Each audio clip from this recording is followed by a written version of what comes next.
ब्राह्मण था, ब्राह्मण कुल में जन्मा था, पर चोरी कर कर धन लाया। चोरी करेगा।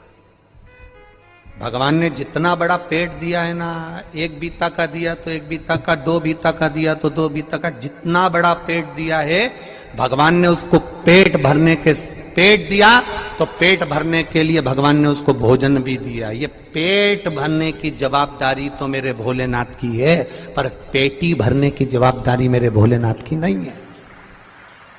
तो बस इस पेट से हटकर जब दूसरा कहीं काम, लोभ, आसक्ति, वासना, तृष्णा, देवराज के साथ हुआ क्या था? देवराज की पत्नी थी, बच्चे थे, जो पत्नी थी, बच्चे थे, उनके पेट भरने की जवाबदारी भी भोलेनाथ की थी। भोलेनाथ ने पेट भरा, पर दिक्कत कहां खड़ी हो गई? जब देवराज अपनी बुद्धि को भ्रष्ट कर लिया। बुद्धि कब भ्रष्ट हुई? जब देवराज ने एक सुंदर कन्या को देख लिया, सुंदर स्त्री को देख लिया, स्त्री के चक्कर में पड़ गया।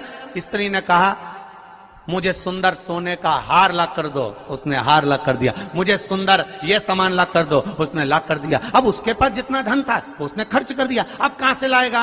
तो उसने फिर चोरी करना प्रारंभ करा। जब अति होने लगती है, जब किसी चीज की जरूरत ज्यादा पड़ने लगती है, तब वो चोरी करना प्रारंभ कर। जल चढ़ाने का फल क्या है? शिव जी ने कहा देवराज की कथा याद रखो, शंकर जी के मंदिर में चोरी कर का धन लेकर गया, वापिस लौट कर आया, आने के बाद बेलपत्री के वृक्ष के नीचे बैठा था और स्वास्थ्य खराब हुआ, शरीर में ताप पड़ा, बीमारी हो गई, रोग हो गया, मर गया। मरा, शंकर जी ने उसके लिए नंदी लगाया, नंदी पर बैठकर वो कैलाश धाम गया। तो इसने तो पाप करा था, इसने तो चोरी करी थी, इसने तो ये चोरी का धन लाया था, और इसने तो कभी शंकर का गुणगान नहीं करा। फिर मरकर इसको कैलाश धाम कैसे मिल गया? तो देवराज ने भी ये प्रश्न किया। तो भगवान शंकर नंदी पकड़कर जब चल रहे थे तो नंदी जी बोल दिए, सुन देवराज, ये तेरा पुण्य नहीं है, ये तेरा पुण्य नहीं है देवराज, जो तुझे मिल रहा है कैलाश धाम, ये पुण्य है तेरी बूढ़ी माँ का, जो रोज शंकर के मंदिर जाती थी, लोटा भर के जल चढ़ाती थी, उसका पुण्य बेटे के हिस्से में आ गया।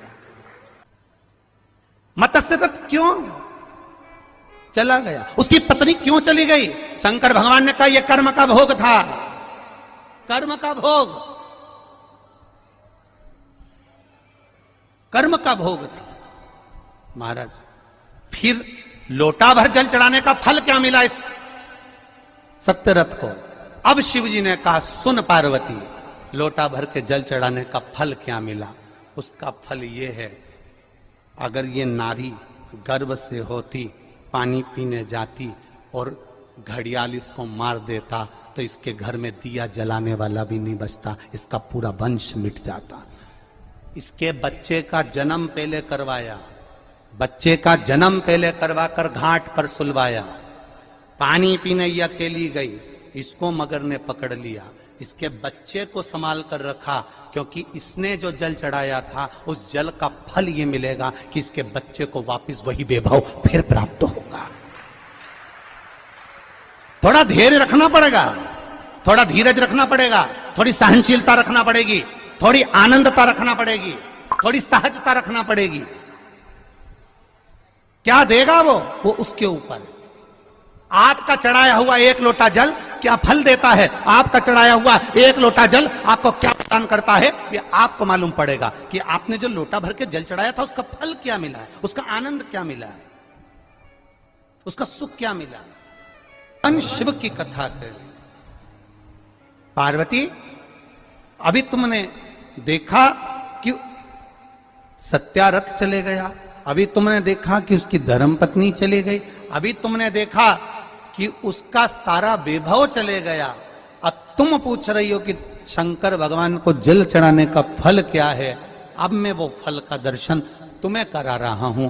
और पार्वती अब तुम रुको। इतने में माता पार्वती के सामने भगवान शंकर ने एक भिक्षुक का रूप धारण कर लिया, एक भिखारी का, एक भिक्षुक का रूप धारण करा। और भिक्षुक बनकर मेरा देव अधिदेव महादेव, भिक्षुक बनकर मेरा शंकर, भिक्षुक बनकर मेरा देव अधिदेव महादेव उस नदी के घाट पर पहुंच गए जहां पर राजा की धर्म पत्नी ने अपने बच्चे को जन्म दिया। उस घाट पर पहुंचे। अब देखिएगा जरा एक लोटा जल का महत्व। इसलिए कहते हैं सारी समस्या का हल, सारी समस्या का हल एक लोटा जल का महत्व देखिए। धर्म पत्नी ने बच्चे को जन्म दिया था, उस बच्चे को भगवान शंकर भिक्षुक बनकर, एक भिखारी का, एक भिक्षुक का रूप धारण कर कर उस बच्चे को गोदी में उठा लिए। एक नारी दूसरे घाट पर कपड़े धो रही थी, शिवजी उस बच्चे को लेकर उस नारी के पास पहुंच गए। अब एक लोटे जल का महत्व देख लीजिए।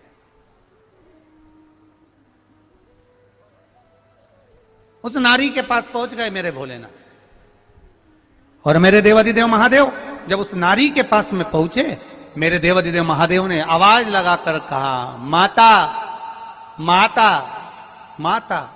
इतने में कपड़े धो रही उस नारी, कपड़े धो रही उस नारी ने जैसे ही आवाज सुनी, वस्त्र का जल धोते ही नदी के अंदर जो कपड़ा था उसने देखा, देखते से ही वो जल मेरे महादेव के ऊपर जाकर पड़ गया। हे शिव, ये आपकी कृपा है। अब जल कौन सा पड़ा भोलेनाथ जी पे? जल कौन सा पड़ा था? जो कपड़े धो रही थी वो बूढ़ी मां, और शिवजी बनकर गए भिक्षुवर, भिक्षा मांगने वाले, एक भिक्षुक बनकर एक भिखारी का रूप धर कर गए हैं मेरे भोलेनाथ, और जाकर खड़े हुए। अब देखिए जरा, बड़ा विचित्र बात है।